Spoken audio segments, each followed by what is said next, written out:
Last video में हमने देखा था कि स्वॉर्ड क्वीन ठीक हो गई है और यांगचुन माउंट हुआ की सेरेमनी खत्म होने तक वहीं रुकने वाला है। सेरेमनी में यांगचुन की सिस्टर रिंगवा भी पार्टिसिपेट कर रही है, जिसकी फाइट स्वॉर्ड ड्रैगन फूंग से होने वाली है। रिंगवा कहती है कि मैं ऐसा कैसे बन गई, कहीं तब तो नहीं जब मेरा ब्रदर मुझ पर गुस्सा हुआ था। पहले तो मैं उससे सिर्फ नाराज थी, पर बाद में उसके गुस्से से डरने लगी। फिर मेरे दिल में उसके लिए नफरत भर गई। वो नफरत इतनी बड़ी हो गई थी कि मैं पूरे वर्ल्ड से नफरत करने लगी। मैं वहाँ से भाग गई। अंत में मैं अपने मास्टर से मिली, जिसने मुझे इस वर्ल्ड में सेफ महसूस कराया। पर अभी हाल ही में मेरे माइंड में एक विचार आया, हो सकता है कि मैं ऐसी अपनी ब्रदर की वजह से नहीं बल्कि खुद की वजह से हूँ। लगता है मुझे और उससे पहले मेरी वीकनेस इसका पता चल गया, पर अब मैंने अपना मन बना लिया है। हालांकि मैं अब भी अपने ब्रदर और फैमिली को पसंद नहीं करती हूँ। वो फाइट के लिए रेडी होते हुए कहती है कि मैं और नहीं भागने वाली। वो दोनों फाइट करने लगते हैं। रिंगवा नोटिस करते है कि फूंग बहुत शार्प है, तो यह है माउंट हुआ का स्वॉर्ड ड्रैगन। फूंग बताता है कि तुम अच्छी फाइट कर रही हो, स्वॉर्ड क्वीन ने तुम पर अच्छी मेहनत की है, पर तुम्हारी स्वॉर्ड प्रेडिक्टेबल है और तुम्हारी मूवमेंट्स भी। फूंग उसे बताता है कि अभी ये रियल मैच होता तो तुम मर चुकी होती, पर तुम्हें घबराने की जरूरत नहीं है। मुझे पता है कि तुम्हारे पास और मूव्स है। मैं देखना चाहता हूँ कि तुम्हारे में कितना पोटेंशियल है। इस सेरेमनी में खुद को ब्लूम होने दो। फूंग रिंगवा से हल्के में फाइट कर रहा है और वहीं क्राउड को लग रहा है कि रिंगवा स्वॉर्ड ड्रैगन को सही टक्कर दे रही है। और वहीं यांगचुन सोचता है कि तुम ग्रो हो चुकी हो, मानो कि तुमने खुद को चैन से आजाद कर लिया हो। वह स्माइल करते हुए सोचता है कि मैंने जितना देखना था देख लिया, और वैसे भी तुमने कहा था कि हार जीत मायने नहीं रखती। यांगचुन भिया और सियोला को कहता है कि मुझे कुछ काम है, मैं जल्द ही वापस आऊंगा। जब रिंगवा की फाइट खत्म हो जाए तो उसे बताना कि उसने अच्छी फाइट की। यांगचुन ह्यूल जैक की हाइडआउट पर जा रहा है। वो सोचता है कि सबका ध्यान सेरेमनी पर है। हाइडआउट पर जाने का यही सही समय है। मुरीम अलायंस के आने से पहले मुझे इसे चेक करना होगा। वो देखता है कि यहाँ पर कोई भी नहीं है। वो सोचता है कि मैं जल्दी यहाँ से निकल जाऊंगा। वो हाइडआउट को सर्च कर रहा है। वो नोटिस करता है कि वहाँ पर खून पड़ा है। वो सोचता है कि डार्क नाइट प्लेस यहाँ पर क्या करने की कोशिश कर रहा था। तभी वो डिमोनिक एनर्जी को सेंस करता है। वो कहता है कि मैं सही जगह आया हूँ, ये फाइनल रूम है। मैं यहाँ से बहुत इंटेंस डिमोनिक एनर्जी को सेंस कर सकता हूँ। अगर मैं अपनी पास्ट लाइफ को याद करूँ तो वो हमेशा एक सीक्रेट रूम बनाते थे। मुझे ये देखना होगा कि ये एनर्जी कहाँ से आ रही है। यांगचुन स्टेयर्स पर हाथ मारता है और सीक्रेट रूम का रास्ता खुलने लगता है। वो नीचे जाने लगता है। वो देखता है कि वहाँ पर ब्लड का तालाब है, जहाँ पर एक फ्लावर ग्रो हो रहा है। वो ये देखकर घबरा जाता है। वो नोटिस करता है कि ये तो माउंट हुआ के वो डिसाइपल है जो गुम हो गए थे, पर उन्होंने ऐसा क्यों किया? कहीं ऐसा इस फ्लावर के लिए तो नहीं किया गया? आखिर ये है क्या? तभी वो कुछ और नोटिस करता है। वो एक लाश को उठाता है। उसे पता चलता है कि ये लाश माउंट हुआ के डिसाइपल की नहीं बल्कि मूरिम अलायंस की है। वो समझ जाता है कि मूरिम अलायंस यहाँ पर आ चुकी थी, पर किसी ने उन्हें जान से मार दिया। तभी उस पर पीछे से अटैक होता है, जिससे वो डॉज कर लेता है। वहाँ पर एक डार्क नाइट पैलेस का एक मेंबर है, जिसका नाम वार्डिंग डीमन है। वो कहता है कि तुम्हारे रिफ्लेक्सेस तो बड़े कमाल के हैं। अब समझ में आया कि ह्यूल जोक को तुमने कैसे हराया। यांगचुन पूछता है कि क्या तुम डार्क नाइट पैलेस के सर्वेंट हो? वार्डिंग डीमन कहता है, क्या कहा सर्वेंट? तुम तो बहुत रूड हो। वो उसके कपड़े देखकर समझ जाता है कि लगता है कि तुम गु यांगचुन हो। ये सुनकर यांगचुन सोचता है कि तो डार्क नाइट पैलेस को मेरे बारे में पता है। वार्डिंग डीमन बताता है कि तुम मेरे टारगेट लिस्ट में से एक हो। अच्छा हुआ कि तुम खुद चलकर मेरे पास आ गए। यांगचुन मैं तुम्हें एक ऑफर देता हूँ। पैलेस तुम्हें जिंदा चाहता है, कैसा रहेगा कि तुम मेरे संग चलो? यांगचुन फाइट के लिए रेडी होते हुए कहता है कि मजाक मत करो, अभी अभी तुमने मुझे जान से मारने की ट्राई किया। वर्डिंग डीमन एक्सक्यूज देता है कि मुझे नहीं पता था कि तुम हो। यांगचुन कहता है कि तुम्हें तो झूठ बोलना भी नहीं आता, अगर तुम मुझसे फाइट करने वाले हो तो आ जाओ। वर्डिंग डीमन खुद को इंट्रोड्यूस करता है। यांगचुन कहता है कि तुम खुद को इंट्रोड्यूस क्यों कर रहे हो? वर्डिंग डीमन अटैक करते हुए कहता है कि मैं तो तुमसे अच्छे से पेश आ रहा था, तुम्हें ये तो पता होना चाहिए कि तुम किसके हाथों मर रहे हो। वर्डिंग डीमन का ब्लेड यांगचुन की गर्दन पर है। वो सोचता है कि ये तो बहुत फास्ट है। वो उस अटैक से बाल बाल बच जाता है। वो सोचता है कि यहाँ से एग्जिट बहुत दूर है और मुझे नहीं लग रहा कि मैं इससे जीत सकता हूँ। यांगचुन उसके अटैक को बेरली डॉज कर रहा है। वर्डिंग डीमन कहता है कि मेरा ब्लेड तो ह्योन जोक से भी छोटा है, फिर भी तुम भाग क्यों रहे हो? वहीं यांगचुन सोचता है कि काश मेरे पास थोड़ी और इंटरनल एनर्जी होती। वर्डिंग डीमन यांगचुन को ऐसे फाइट करते हुए देखकर डिसअपॉइंटेड है। वो कहता है कि अगर ह्यूल जोक तुम जैसे से हार गया तो वो मरना डिजर्व ही करता था। यांगचुन ब्लड में गिर गया है। वो ढूंढने लगता है। तभी उसे सिंचोल की आवाज आती है कि मैं क्या देख रहा हूँ, तुम फिर से परेशानी में पड़ गए। यांगचुन उसकी वॉइस को पहचान लेता है। सिंचोल ने उसकी बॉडी को टेक ओवर कर लिया है। वो नीचे से एक फाइटर की स्वॉर्ड को पकड़ता है। वो हंसते हुए कहता है कि आई होप कि हेवन को पता चले कि मैं मरने के बाद भी कितना हार्ड वर्क कर रहा हूँ। खड़े हो जाओ किड और फिर से ट्राई करो। वर्डिंग डीमन यांगचुन को ढूंढ रहा है। वो कहता है कि चलो बाहर आ जाओ, मुझे तुम्हें मारकर घर की ओर भी निकलना है। वो नोटिस करता है कि एक जगह से ब्लड में बुलबुले उठ रहे हैं। वो अपना ब्लेड निकालते हुए कहता है कि इस बार तुम बिल्कुल नहीं बचने वाले। तभी वहाँ से ब्लड उठता है और यांगचुन बाहर आता है। चोल कहता है कि तुमने क्या कहा था, तुम्हें ये तो पता होना चाहिए कि तुम किसके हाथों मर रहे हो। उसके हाथ में एक स्वॉर्ड है। ये देखकर वर्डिंग डीमन कहता है कि ये क्या है, तुम स्वॉर्ड का यूज भी करते हो। मुझे तो इन्फो मिली थी कि तुम अपने हाथों से फाइट करते हो। यांगचुन कहता है कि मेरा नाम सिंचोल है। वो एक अटैक में उसके फेस को रिवील कर देता है। इसके बाद वर्डिंग डीमन चोल पर अटैक करने लगता है और वहीं चोल अपने एक हाथ से उसके अटैक को बड़ी आसानी से ब्लॉक कर रहा होता है। वर्डिंग डीमन गुस्से में है। वो कहता है कि मैं तुम्हारे टुकड़े करके जानवरों को खिलाऊंगा। और वहीं चोल सोचता है। गुस्सा इंसान की सोच को धुंधला कर देता है और ये धुंधलाहट एक व्यक्ति के स्वॉर्ड में भी दिखने लगती है। ध्यान से देखो यांगचुन, एक ट्रू मास्टर थोड़ी सी क्यूआई के साथ भी हेवन को हिला सकता है। Chola plum blossom first sword नाम का अटैक करता है। ये देखकर वर्डिंग डीमन और यांगचुन दोनों चौंक जाते हैं। चोल बताता है कि ये फर्स्ट स्वॉर्ड से अलग नहीं है। मुझे लगा था कि तुम टैलेंटेड हो तो तुम्हें पता लग ही जाएगा, पर मुझे नहीं लगा था कि ये उस बंदे के लिए मुश्किल होगा जो टाइम में पीछे आया हो। चोल को उसकी सच्चाई पता चल गई है। यांगचुन कहता है कि पर तुम्हें कैसे पता। चोल बताता है कि तुम्हारे अंदर के बीच ने मुझे निगल लिया था और इसी कारण मैंने तुम्हारे अंदर कई चीज देखी, वो चीज भी जिसके बारे में तुम मुझे कभी नहीं बताते। मुझे तुमसे कई सारे क्वेश्चन पूछने हैं पर ये राइट टाइम नहीं है, अभी तुम फोकस करो। चोल अटैक करता है और वर्डिंग डीमन को दूर फेंक देता है। वहीं यांगचुन कहता है कि मैं कोई स्वॉर्डमैन नहीं हूँ। यांगचुन की पावर देखकर वर्डिंग डीमन चिल्लाता है कि तुमने मुझसे पहले ऐसे फाइट क्यों नहीं की, अब मुझे और मजा आ रहा है। मुझे फर्क नहीं पड़ता कि तुम स्वॉर्डमैन हो या नहीं। चोल यांगचुन से कहता है कि तुम्हें क्या लगता है कि माउंट हुआ कि डिसाइपल अपनी बॉडी को इतना ट्रेन क्यों करते हैं, इसलिए ताकि वो अपने बोल को कंप्लीट कर सके। एक कंप्लीट बोल मिनिमम क्यूआई के साथ भी मैक्सिमम रिजल्ट प्रोड्यूस कर सकते हैं और स्वॉर्ड के संग वो रिजल्ट और भी बढ़ जाते हैं। वहीं यांगचुन सोचता है कि मुझे हैवी महसूस हो रहा है। चोल बताता है कि वो इसलिए अब तुम्हारी बॉडी की वो भी मसल यूज हो रही है जो नॉर्मली नहीं होती, उसके बजाय तुम्हें उन्हें नेचुरली तुम्हारे पास आने देना चाहिए। चोल ने वर्डिंग डीमन का एक हाथ काट दिया है। वो और गुस्से में आ जाता है और पागलों की तरह यांगचुन पर अटैक करने लगता है। वहीं चोल कहता है कि अब पता चला बिना क्यूआई के किसी को डिफीट करना कितना मुश्किल है। वहीं यांगचुन कहता है कि अगर तुम पूरी फाइट ही बैटल करते रहोगे तो मेरी बॉडी मुझे वापस कर दो। चोल कहता है कि एरोगेंट मत बनो, मुझे पता है कि तुम अपनी पास्ट लाइफ में भी बड़ी बड़ी बातें किया करते थे, पर तुम्हारे क्यूआई के बिना तुम कुछ नहीं थे। डिमोनिक मार्शल आर्ट्स के यूजर में सबसे बड़ी कमी उसके फंडामेंटल्स की है। यांगचुन कहता है कि मैं समझ गया, पहले इस फाइट पर फोकस कर लेते हैं। चोल पूछता है कि क्या तुम अपनी बॉडी को ट्रेन करने वाले हो या नहीं, क्या तुम फिर से बड़ी बड़ी बातें करोगे क्योंकि तुमको शॉर्ट क्यूआई एनर्जी मिल गई। यांगचुन कहता है कि मैं कभी अपनी क्यूआई पर ज्यादा निर्भर नहीं होऊंगा। चोल कहता है कि ये हुई ना बात, इस फाइटर का पहले ही बहुत ज्यादा खून निकल चुका है, तुम उसे अकेले हरा सकते हो। यांगचुन सोचता है कि मुझे शॉर्ट क्यूआई पर ज्यादा निर्भर नहीं होना। वो शॉर्ट को छोड़ते हुए कहता है मुझे सही से देखो ओल्ड मैन शिन, मुझे नहीं पता कि तुम मेरे बारे में कितना जान चुके हो, पर मैंने अपने फंडामेंटल्स को कभी इग्नोर नहीं किया। चोल कहता है कि तो दिखाओ मुझे। वर्डिंग डीमन पागलों की तरह यांगचुन पर अटैक करने लगता है और वहीं उसके अटैक को डॉज करते हुए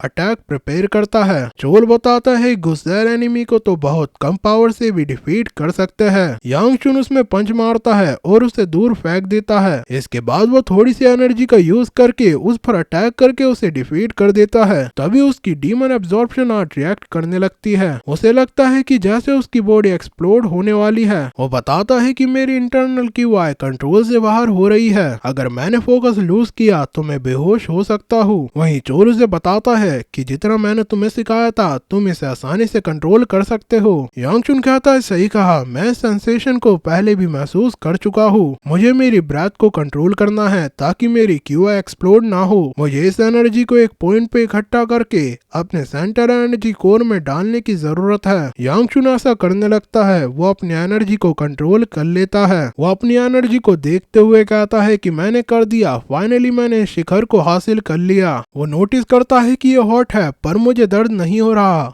मानो कि ये मेरी ही हीट हो। मैंने ऐसा कभी अपनी पास्ट लाइफ में भी एक्सपीरियंस नहीं किया। डिमोनिक एनर्जी को यूज करके उससे मैंने खुद की लिमिट को कई बार ब्रेक किया था। मैं सोचता था कि जैसे वो मेरी स्किल हो। चोल कहता है कि तुम कब तक इसके बारे में सोचोगे, जरा उस फ्लावर को देखो, तुम इस फ्लावर का कुछ करने नहीं वाले। यांगचुन सोचता है कि पर वो इस फ्लावर को ग्रो क्यों कर रहा था। मुझे पता है कि वो इतने सारे मार्शल आर्टिस्ट को सैक्रिफाइस कर रहा है, मतलब वो कुछ बड़ा करने वाला था। वो तो मैं इस फ्लावर के डिस्गस्टिंग ओरे को देखकर भी बता सकता हूँ, ऐसी चीज सिर्फ डीमन रैम से ही आ सकती है। वहीं चोल सोचता है कि क्या कहा डिस्गस्टिंग ओरा, मुझे तो ऐसा कुछ नहीं दिख रहा, लगता है कि हर कोई इस ओरे को नहीं देख सकता। यांगचुन पूछता है कि अब हमें क्या करना चाहिए, क्या ऐसे माउंट हुआ वापस लेकर चले। चोल कहता है कि ऐसा करना ठीक नहीं होगा, वो तुमसे पूछेगी कि ये तुम्हें कहां से मिला, और वैसे भी मुझे लगता है कि करंट सेक्ट लीडर इसे अपने बगीचे में लगाकर सुबह शाम पानी देने लगेगा। यांगचुन कहता है कि बात तो तुम सही कह रहे हो। यांगचुन कहता है कि तो हमें क्या करना चाहिए, इसे जलाकर हम बर्बाद तो नहीं कर सकते। चोल कहता है कि कैसा रहेगा कि तुम इसे खा लो। यांगचुन कहता है कि ये क्या कह रहे हो।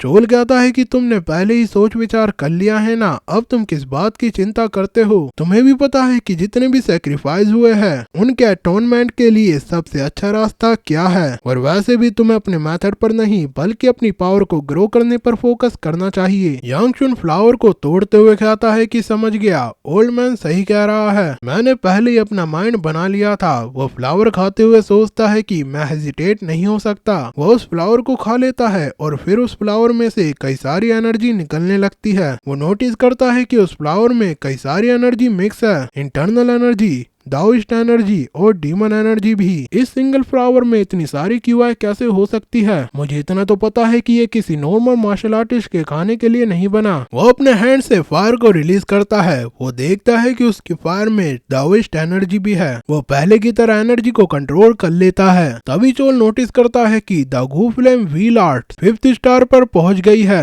इसके बाद यांगचुन वहां से वापस निकलने लगता है। सुबह होने लगती है। वो सोचता है कि मैं अपनी सडन ग्रोथ पर बहुत खुश हूँ, पर मैं लेट होने की नहीं सोच रहा था, और अब तक तो सेरेमनी भी खत्म हो चुकी होगी। मैंने अपनी बॉडी से ब्लड को हटा लिया है और डर्टी क्लॉथ्स भी जला दिए हैं। माउंट हुआ और या फिर अलायंस के द्वारा मिसिंग मार्शल आर्टिस्ट का भी पता चल जाएगा। मेरा काम यहाँ खत्म होता है। वो वापिस अपने रूम में आ जाता है। वो सोचता है कि मुझे कल यहाँ से निकलने के लिए थोड़ा आराम कर लेना चाहिए। तभी वो अपने बेड पर बिया को पाता है। वहीं चोल पूछता है कि तुम मेरे यहाँ पर न होने के दौरान तुमने कुछ प्रोग्रेस करी। तभी बिया कहती है कि मुझे ब्लड की स्मेल आ रही है, तुम इतने लेट क्यों हो, तुम तो कह रहे थे कि मैं थोड़ी देर में आऊंगा। यांगचुन कहता है कि मुझे कुछ काम था। वो सोचता है कि इसे स्मेल कैसे आ रही है, मैंने अपनी हीट से स्मेल को बंद कर दिया था। बिया बताती है कि रिंग वो हार गई पर वो फिर भी खुश थी, मानो कि उसे फाइट करने में मजा आया है। मैंने उसे कभी ऐसे खुश नहीं देखा।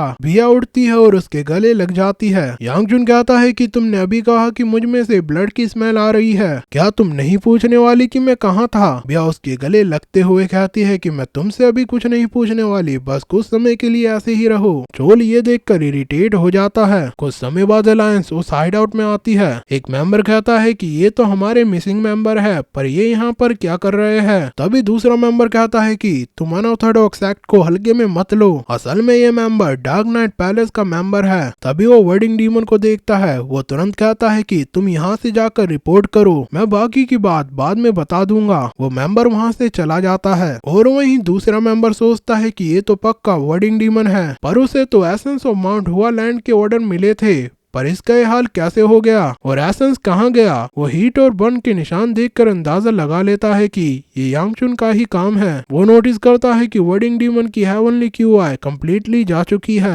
वो कहता है कि ये तो बहुत बैड है, मुझे तुरंत डार्क नाइट पैलेस मास्टर को रिपोर्ट करना होगा। तभी हमें डार्क नाइट पैलेस मास्टर को दिखाया जाता है। अगले दिन यांगचुन प्रैक्टिस करने लगता है। वो अपनी फायर का यूज करता है। उसकी फायर पहले से ज्यादा स्ट्रॉन्ग हो गई है। चोल कहता है कि क्या तुम खुश हो कि तुम 5th स्टार पर पहुंच गए। यांगचुन कहता है मैं इसमें इंटरेस्टेड हूँ। तभी चोल कहता है कि क्या तुम भूल गए कि हमें कन्वर्सेशन करनी थी। पूछना तो मुझे बहुत कुछ है, पर अभी के लिए मैं तुमसे एक क्वेश्चन पूछूंगा कि ये हेवनली डीमन कौन है। यांगचुन पूछता है कि तुम सही में हेवनली डीमन के बारे में जानना चाहते हो। चोल कहता है हाँ, तुम्हारे अंदर कई सारी हिडन मेमोरी थी, पर मैं हेवनली डीमन के कारण कई मेमोरी का एक्सेस नहीं पा सका। मुझे बताओ कि हेवनली डीमन कहाँ से है। यांगचुन उस दिन को याद करता है जब स्काई में डीमन रैल्म का क्रैक ओपन हुआ था। वो नोटिस करता है कि डीमन रैल्म में से कोई बाहर आ रहा है। यांगचुन देखता है कि वहाँ से हेवनली डीमन बाहर आ रही है। मार्शल आर्टिस्ट पूछता है कि तुम कौन हो। हेवनली डीमन खुद को इंट्रोड्यूस करते हुए वहाँ पर अटैक करती है। वो एक अटैक में सब कुछ गायब कर देती है। चोल कहता है कि तो तुम बता रहे हो कि वो टूर्नामेंट के दौरान अचानक से एक गेट में से वहाँ पर आ गई। तभी यांगचुन पूछता है कि तुम्हें वो भी तो पता होगा कि मैंने अपनी पास्ट लाइफ में माउंट हुआ के संग क्या किया, फिर भी तुमने हेवनली डीमन के बारे में सबसे पहले क्यों पूछा। चोल सीरियस होते हुए कहता है कि तुम चाहते हो कि मैं तुम्हें अपना गुस्सा दिखाऊं। तुम ये मत सोचना कि मैंने तुम्हें उसके लिए माफ कर दिया है। मैं इसे इसलिए वो लुक कर रहा हूँ क्योंकि मुझे पता है कि तुम कैसा महसूस करते हो। मैं जानता हूँ कि तुम गुस्सा थे कि माउंट हुआ तुम्हारी सिस्टर को प्रोटेक्ट नहीं कर सका, और वैसे भी तुम्हें पास्ट में नहीं बल्कि फ्यूचर पर फोकस करना चाहिए। जैसा कि मैंने तुम्हें पहले बताया, तुम्हें पहले ही पता है कि तुम्हें क्या करना है। यांगचुन कहता है कि मैं जानता हूँ मुझे हेवनली डीमन को रोकना है। इसके बाद यांगचुन स्वॉर्ड क्वीन से मिलने जाता है। स्वॉर्ड क्वीन कहती है कि तो तुमने अपनी ट्रेनिंग कर ली, तुम्हारे सर्वेंट ने मुझे बताया कि प्रिपरेशन कंप्लीट हो चुकी है, तो चलो कैरिज के पास चलते हैं। और वहीं कैरिज के पास माउंट हुआ के कुछ डिसाइपल्स रिंगवा के जाने के गम में रो रहे होते हैं। वो कहता है कि हम तुम्हारी स्माइल को कभी नहीं भूलने वाले, और वहीं रिंगवा उनसे इरिटेट हो चुकी है। तभी यांगचुन को कुछ याद आता है। वो स्वॉर्ड क्वीन से एक फेवर मांगता है, क्या तुम थोड़े समय के लिए मेरी साइड ले सकती हो। माउंट हुआ सेक्ट लीडर कहता है कि मैं जानता हूँ कि हाल ही में बहुत सारी चीजें घटी है, आई होप कि तुम्हारी जर्नी सेफ हो। यांगचुन सेक्ट लीडर से कहता है कि यहाँ से जाने से पहले मैं तुमसे कुछ मांगना चाहता हूँ, क्या तुम मुझे माउंट हुआ के डिसाइपल का टाइटल दे सकते हो। सेक्ट लीडर कहता है कि तुम्हारे अंदर जो चीज है कहीं तुम उसके कारण तो नहीं मांग रहे। यांगचुन कहता है कि माउंट हुआ के एनर्जी के लिए मेरे पास कुछ तो एक्सक्यूज होना चाहिए। सेक्ट लीडर कहता है तुम्हें टाइटल देना मुश्किल बात नहीं है, पर मैं तुम्हें नहीं सिखा सकता कि इसे यूज कैसे करते हैं। तभी स्वॉर्ड क्वीन कहती है कि सब ठीक है, वैसे भी इस लड़के ने मेरी और माउंट हुआ की बहुत मदद करी है। लीडर कहता है कि तो ठीक है, तुम खुद को माउंट हुआ के डिसाइपल कह सकते हो। इसके अलावा मैं तुम्हें बैग दे रहा हूँ, तुम्हारे ग्रैंडपा गुरयुंग ने मुझे तुम्हें देने को कहा था। अगर ये इम्पोर्टेंट होता तो मैं खुद के लिए इसे रख लेता, पर मैं तुम्हें दे रहा हूँ क्योंकि ये इम्पोर्टेंट नहीं है। स्वॉर्ड एम्परर सबके संग वहाँ से शांगशी की ओर निकलने लगता है। लीडर और फुंग उन्हें अलविदा कहते हैं। वो बैग को देखते हुए सोचता है कि पता नहीं इसमें क्या है, समर एंड होने वाले है, कई सारी चीज हो गई। ओल्ड मैन सिंगचोल ने मुझे पोजेस कर लिया। इस लाइफ में मैं फुंग से मिला, हाउल जोक और वर्डिंग डीमन से मैंने फाइट की।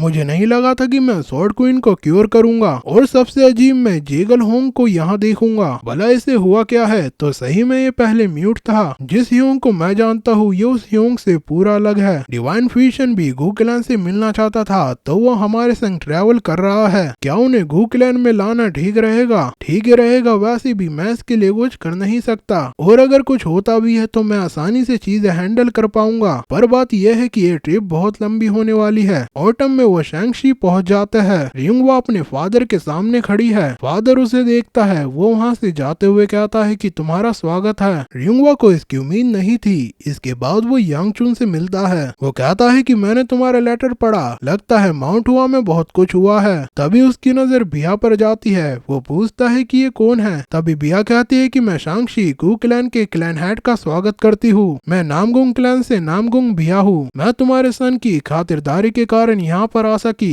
यांगशुन को यकीन नहीं होता कि बिया इतनी समझदारी की बातें भी कर सकती है। वो सोचता है कि मैंने उसे अपना ब्रेन यूज करते हुए कभी नहीं देखा। और वहीं चोल भी हैरान है। वो कहता है कि क्या ये वही लड़की है जो तुम्हारे कंधे पर सर रख कर सोते हुए आ रही थी। क्लैन हेड खुद को इंट्रोड्यूस करता है कि मैं गू च्यूलुंग हूँ। मैंने तुम्हारे बारे में काफी सुना है। नामगुन क्लैन तुम्हें ढूंढ रहा है। मैं उन्हें कांटेक्ट करता हूँ। बिया उसका धन्यवाद करती है। गू चुइलोन वहाँ से जाते हुए कहता है कि यांगशुन वेटिंग रूम में गेस्ट तुम्हारा इंतजार कर रहे हैं। वो यहाँ पर 10 दिन पहले आए थे। गेस्ट रूम में जाकर उनसे मिल लो। यांगशुन सोचता है कि मेरे लिए कौन सा गेस्ट आ गया। इसके बाद गू चुइलोन डिवाइन फिशन का स्वागत करता है। डिवाइन फिशन कहता है कि हमें मिले कितने साल बीत गए। गू चुइलोन स्वॉर्ड क्वीन से कहता है कि तुमसे मिलकर खुशी हुई। स्वॉर्ड क्वीन उससे नाराज है। और वहीं यांगशुन गैस से मिलने जाता है। वहाँ पर सुयोल उसका इंतजार कर रही है। वो नींद में बड़बड़ा रही है कि इसका चैम्बर कितना मजेदार है। ऐसा लग रहा है कि वो यही मेरे बगल में लेटा है। मैं आशा करते हुए कि वो जल्दी वापस आ जाए। वो मुझे कब तक ऐसे इंतजार करवाने वाला है। तभी वो यांगशुन को सामने देख चिल्ला पड़ती है। यांगशुन उसे चिल्लाता देख वहाँ से बाहर निकल जाता है। इसके कुछ समय बाद वो दोनों बात करते हैं। यांगशुन कहता है कि तुम्हें यहाँ देख अच्छा लगा, थैंक्स सुयोल,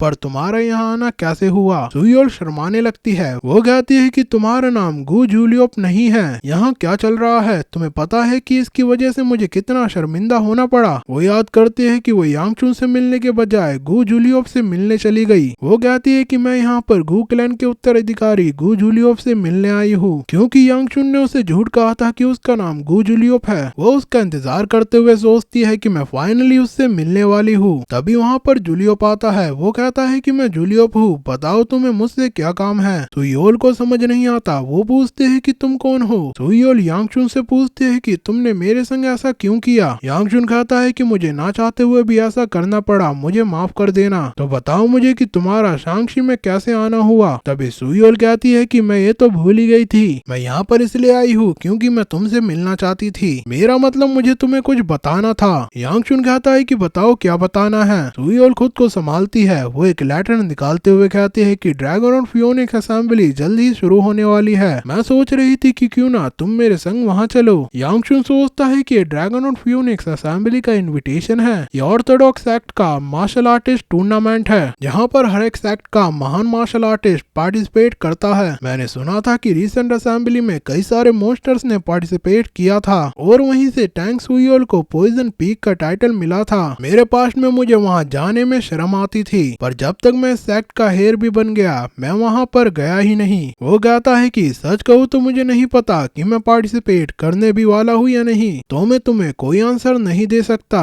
सुयोल कहती है ठीक है मैं समझ गई। यांगचुन पूछता है कि इसके अलावा तुम्हें और कोई काम है। सुयोल कहती है कि नहीं बस यही काम था। यांगचुन सोचता है कि तो इस सीचुओन से यहाँ पर मुझसे पूछने आई थी, मैं समझा नहीं। तभी चोल कहता है कि कहीं तुम बेवकूफ तो नहीं हो, क्या तुम्हें नहीं पता चला ये लड़की तुम्हें पसंद करती है। मुझे नहीं पता कि सारी लड़की तुम मेंटिस की शक्ल पर क्यों मर रही है। और वहीं यांगचुन सोचता है कि ऐसा नहीं हो सकता, मैंने अपनी पास्ट और इस लाइफ में ऐसा कुछ नहीं किया जिसमें इसके संग मेरी कोई इन्वॉल्वमेंट हो। यांगचुन सुयोल से कुछ पूछने वाला है। चोल उसे पूछने से मना करता है। यांगचुन पूछता है कि क्या तुम मुझे पसंद करती हो। तभी इतने में गेट खुलता है और वहाँ पर भी आ जाती है। वो कहती है कि मुझे माफ करना, पर क्या तुम अभी तक बातें कर रहे हो। यांगचुन कहता है कि क्या तुम अभी के लिए बाहर जा सकती हो। और वहीं टैंग सुयोल कहती है कि यांगचुन क्या तुम हमें थोड़ा समय दे सकते हो। यांगचुन कहता है कि ये तुम क्या कह रही हो। वहीं चोल कहता है कि तुम मैटर को समझो, तुम्हारा यहाँ से निकलना ही ठीक रहेगा। सुयोल को पता चल गया है कि बिया की यांगचुन से एंगेजमेंट होने वाली है। यांगचुन एटमॉस्फेयर को भाप लेता है। वो वहाँ से बाहर जाते हुए कहता है कि मैंने तुमसे बात कर ली, अब तुम दोनों बात कर सकते हो। मैं तुम्हें तुम्हारे ऑफर के बारे में जल्द ही बता दूंगा। यांगचुन वहाँ से भाग जाता है। बिया सुयोल के पास जाती है। सुयोल कहती है कि मुझे तुमसे कुछ बात करनी है। बिया उसका स्वागत करती है। सुयोल कहती है कि मुझे पता चला है कि तुम यांगचुन से एंगेज हो रही हो।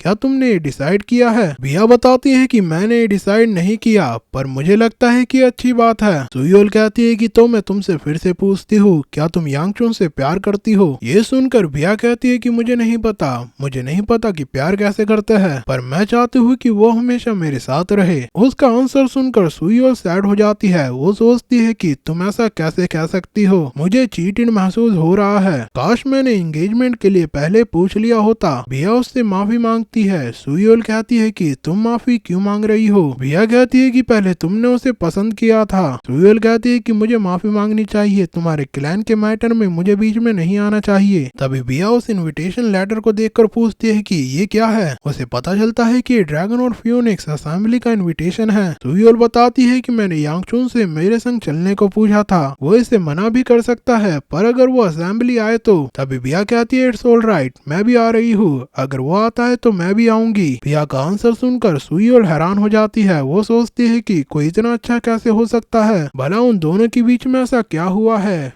बिया को तो इनवाइट्स में जाना पसंद ही नहीं था। क्या ये लव की पावर है? मुझे लगता है कि मैं कम्प्लीटली हार चुकी हूँ। तभी बिया कहती है कि मैं सिर्फ तुम्हें ये बता रही हूँ कि मैं उसके बच्चे की माँ बन सकती हूँ। ये सुनकर सुयोल शॉक्ड हो जाती है। वो कहती है कि क्या कहा तुमने? सुयोल कहती है कि क्या कहा, उसके बच्चे की माँ बनने वाली हो? बिया बताती है कि हम माउंट हुआ में एक दूसरे का हाथ पकड़कर सोए थे, हो सकता है कि तब वो बच्चा कंसीव हुआ हो। बिया को लगता है कि हाथ पकड़कर सोने से बच्चे पैदा होते हैं। सुयोल सोचती है कि किसने सोचा था कि ये दोनों इतने आगे निकल जाएंगे। तभी वो कहती है कि क्या कहा, हाथ पकड़कर सोए थे, उसके बाद क्या हुआ? बिया कहती है उसके बाद क्या, कुछ और भी करना पड़ता है। सुयोल सोचती है कि हाँ, इसे इन सब चीज के बारे में कुछ भी नहीं पता। वो कहती है कि बिया मैं तुम्हें सब तुम्हारे भले के लिए बता रही हूँ, ऐसे बच्चे पैदा नहीं होते। बिया पूछती है कि तो कैसे होता है? सुयोल कहती है कि ध्यान से सुनो। वो बिया को बताने लगती है कि बच्चे कैसे पैदा होते हैं। बिया के होश उड़ जाते हैं। वो इस नॉलेज से बिल्कुल अनजान थी। बिया बाहर आ चुकी है। यांगचुन कहता है कि तुम्हें इतना समय कैसे लग गया, तुम फाइनली बाहर आई गई, तुम्हें क्या हुआ, क्या सब ठीक है? बिया को पता चल गया है। वो यांगचुन को देखकर शर्माने लगती है। वो शर्म के मारे वहाँ से भाग जाती है। वहीं यांगचुन चिल्लाता है कि तुम कहाँ जा रही हो? वो सोचता है कि अब मैंने क्या कर दिया। और वहीं दूसरी ओर स्वॉर्ड क्वीन क्लैन लीडर गु चोलुन से बात करने आई है। गु चोलुन कहता है कि तुम्हें कुछ पूछना था, प्लीज बैठ जाओ। स्वॉर्ड क्वीन कहती है कि मैं ठीक हूँ, मैं जल्दी यहाँ से चली जाऊंगी। स्क्वाड लीडर गु चोलुन कहता है कि मुझे सही नाम से बुलाओ, ये कोई खेल नहीं है। स्वॉर्ड क्वीन कहती है कि मैं भी के लिए तो तुम्हें इसी नाम से बुलाऊंगी, क्योंकि मैं तुमसे पूछना चाहती हूँ कि उस दिन डीमन रैल में क्या हुआ था। ये सुनते ही गु चुइलोन आंख बबूला हो जाता है। वो कहता है कि क्या तुम अपना प्रॉमिस भूल गई हो? स्वॉर्ड क्वीन कहती है कि क्या कुछ प्रॉब्लम है? मैंने तुमसे प्रॉमिस किया था कि मैं चुन लीन के बारे में कुछ नहीं पूछूंगी, पर मैं डीमन रैल्म के बारे में तो पूछ ही सकती हूँ। गु चुइलोन कहता है कि तुम्हारी ये चाल मुझ पर काम नहीं करने वाली। स्वॉर्ड क्वीन कहती है कि मैं कोई चाल नहीं चल रही। ड्रैगन स्क्वाड जो कि मूरिम अलायंस के द्वारा बनाई गई थी, जिसका उद्देश्य डीमन रैल्म में सिविलियंस को बचाना था, जिन लोगों ने तुम्हें as a squad leader follow करा, मैं उसका मजाक नहीं बना सकती। तो बताओ मुझे कि तुमने उस दिन डीमन रैल्म में क्या देखा? ऐसा क्या हुआ कि वो लोग आपस में ही एक दूसरे को मारने लगे? ऐसा क्या हुआ कि जो वहाँ से बचकर आया वो अपनी पूरी जिंदगी डर में जीता रहा? गु चोलुन कहता है कि क्या तुम सही में जानना चाहती हो? ऐसा ठीक रहेगा अगर मैं कहूँ कि तुमने जो देखा वही मैंने देखा। स्वॉर्ड क्वीन कहती है कि जब मैं वहाँ चुनही को फाइंड करने गई थी तो मैंने डीमन रैल्म में ट्विस्टेड ट्री को देखा। उसे देखने से ही मेरी बॉडी में एनर्जी घुसने लगी। ऐसी एनर्जी थी कि जिसके ओरे ने मुझे उसके बारे में बताने से भी मना कर दिया। तो तुमने भी वही देखा जो मैंने देखा? गु चुइलोन कहता है तो तुमने उस डेंजर को एक्सपीरियंस किया है, तो मुझे नहीं लगता कि आगे मुझे एक्सप्लेन करने की जरूरत है। सबने वही देखा और पागल हो गए, बस तुम ही बच गई, क्योंकि उस दिन तुम्हारी तबीयत खराब थी और तुम्हें वहीं रुकना पड़ा। हम सब स्वॉर्ड सुप्रीम के ऑर्डर पर डीमन रैल्म में गए, बस हमने उसका ऑर्डर फॉलो किया। उनका कहना था कि डीमन रैल्म का एंड इस वर्ल्ड को सेव कर देगा। स्वॉर्ड क्वीन कहती है कि तुम झूठ बोल रहे हो। स्वॉर्ड सुप्रीम ने हमें खुद बताया कि उसे लगा था कि ऐसा करने पर वो अपनी डॉटर को रिवाइव करने का तरीका ढूंढ लेगा। जब हम यहाँ के लिए ट्रैवल कर रहे थे तो मैंने उनसे फिर से बात की। वो सब उसने अपने पर्सनल इंटरेस्ट के लिए किया। वो मेरे सामने अपने घुटनों पर थे। मुझे देखकर अच्छा तो नहीं लगा, पर ऐसा ना होता तो मुझे नहीं पता कि मैं अपना गुस्सा कहाँ पर निकालती। वो लोग उस दिन किसी महान काम के लिए नहीं मरे, वो अलायंस लीडर के क्रीड और लाइस के लिए सेक्रीफाइस हो गए। गु चोलोन कहता है कि मैं जानता हूँ कि उसके एक्शन को नहीं समझा जा सकता और ना ही माफ किया जा सकता है। स्वॉर्ड क्वीन चिल्लाती है कि फिर तुमने ऐसा क्यों किया। गु चोलोन बताता है कि क्योंकि मुझे ऐसा करना था। तुम्हें यहाँ से चले जाना चाहिए, मेरे पास और आंसर नहीं है। स्वॉर्ड क्वीन वहाँ से जाते हुए कहती है कि मैं तुम्हारे पास दोबारा आऊंगी। गु चोलोन याद करता है कि उस समय स्वॉर्ड सुप्रीम अपने राइट माइंड में नहीं था, मानो कि उन्हें किसी ने जकड़ लिया हो। एल्डर और सियोला यांगशुन को प्रैक्टिस कराते हुए देख रहे हैं। एल्डर कहता है कि तो तुम एक ड्रैगन बन गए हो, लगता है कि माउंट हुआ में तुम्हें कुछ तो सक्सेस हासिल हुई। यांगशुन कहता है कि मैं कोई ड्रैगन नहीं हूँ। उसे याद आता है कि सेक्ट लीडर ने उसे कुछ दिया था। वो पूछता है कि ये क्या है। एल्डर कहता है कि क्यों ना तुम ही से देख लो। यांगशुन देखता है कि उसके अंदर एक ब्रेसलेट है। एल्डर कहता है कि ज्यादा कुछ नहीं, ये तुम्हारे लिए है। यांगशुन वो ब्रेसलेट सियोला को देते हुए कहता है अगर ये ज्यादा कुछ नहीं तो मैं ये इसे दे देता हूँ। सियोला खुश हो जाती है। तभी एल्डर यांगशुन को हिट करते हुए कहता है कि अगर कोई व्यक्ति तुम्हारे लिए कोई चीज लाया तो उसके सामने उस चीज को किसी और को नहीं देते। सियोला कहती है कि मुझे इसकी जरूरत नहीं है। एल्डर कहता है कि मैं तो तुम्हें बताना ही भूल गया, नामगुन क्लैन के लोग यहाँ पर आए हुए हैं। वो तुम्हारी फियांसे का इंतजार कर रहे हैं, पहले टैंक क्लैन और अब नामगुन क्लैन। मुझे नहीं पता कि हमारे पास इतने सारे फैंसी गेस्ट कहाँ से आ रहे हैं। ये सुनकर यांगशुन भिया की ओर भागता है। वो सोचता है कि भिया घर जाने वाली है। वो याद करता है कि उसे तो घर जाना ही था। वो उसके संग बिताए हुए लम्हे याद करते हुए सोचता है कि पर मुझे एंशियस महसूस क्यों हो रहा है। वो भिया से मिलने के लिए गेट खोलता है। वो देखता है कि भिया के फादर ने उसे स्लैप किया है। भिया सैड है और उसका फादर गुस्से में है। यांगचुन ये देखकर आंख बबूला हो जाता है।